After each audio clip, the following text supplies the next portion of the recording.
చనిపోయారు. యోబుకు ఆరోగ్యం పోయింది, ఆస్తులు పోయాయి, సమస్తం పోయాయి. కానీ ఇక ఏం చేయాలి?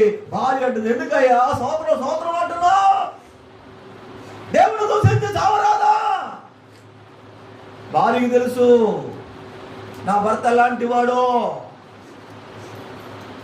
ఏమో భార్యకి తెలుసు ఆయన దానిలో నీతి ఉందని, యథార్థత ఉందని. కానీ ఒకవేళ అనుకోవచ్చు ఏంటంటే, ఏమయ్యా అంతసేపు ప్రార్థన చేస్తున్నావు, అన్ని కష్టాలు నీకు వచ్చినాయి, నేను అస్సలు సరిగానే ప్రార్థన చేయను, నేను 2 నిమిషాలు ప్రార్థన చేసి ఆమెనంట నాకే రోగం రాలేదు. నువ్వు 3 చోట్ల ప్రార్థన చేస్తున్నావు, సంవత్సరం సంవత్సరం అంటున్నావు. ఏమా ఎందుకమ్మా నీకే వచ్చిన కష్టాలు? యేసువు నమ్ముకున్నావు కదా, అత్తయ్య కష్టాలు అత్తయ్యా. యేసువు నమ్ముకున్నావు కదా, యేసువు నమ్ముకున్నావు చచ్చిపోతారా? యేసువు నమ్ముకున్నావు కదా, ఉద్యోగాలు రావా? ఏసే నమ్ముకుంటే అది రావా ఇది రావా అది కాదు. యేసు ప్రభు నమ్ముకుంటే రక్షణ